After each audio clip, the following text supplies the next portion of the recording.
বর্তমানে আমেরিকায় বসবাসরত বাংলাদেশিদের মাঝে সবচেয়ে আলোচিত এবং জনপ্রিয় পেশাগুলোর একটি হলো হোম কেয়ার সার্ভিস। মার্কিন মুলুকে বয়োবৃদ্ধ এবং চিকিৎসাধীন মানুষদের নিজেদের ঘরে রেখে সেবা দেওয়ার এই খাতের পরিধি দিন দিন বাড়ছে।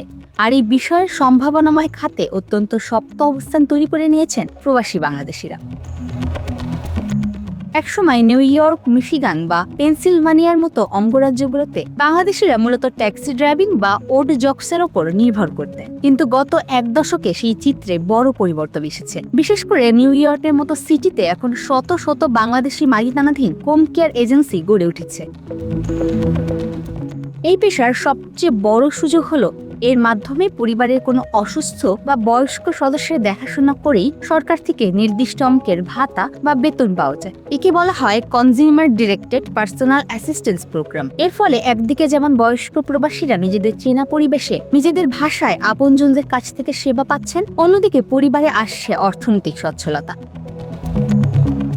তবে এই খাতের চিত্রটা সবসময় এতটা সহজ নয়। বর্তমানে বেশ কিছু চ্যালেঞ্জের মুখোমুখি হতে হচ্ছে এই কমিউনিটিকে। প্রথমত, মার্কিন সরকার প্রতিনিয়ত হোম কেয়ারের নিয়ম নীতি ও অডিটিং ব্যবস্থা কঠোর করছে। ভুয়া কাজের ঘণ্টা বা নিয়ম বহির্ভূত সুবিধা নেওয়ার বিরুদ্ধে চলছে কঠোর নজরদারি। দ্বিতীয়ত, অনেক সময় ইংরেজি ভাষায় দক্ষতা এবং প্রাতিষ্ঠানিক ট্রেনিং এর অভাবে নতুন কেয়ার গিভাররা সঠিক গাইডলাইন পান না। তার সত্ত্বেও মার্কিন অর্থনীতিতে বাংলাদেশের কমিউনিটির অবদানকে বড় একটা বুঝতে দিয়েছে এই হোম কেয়ার খাত।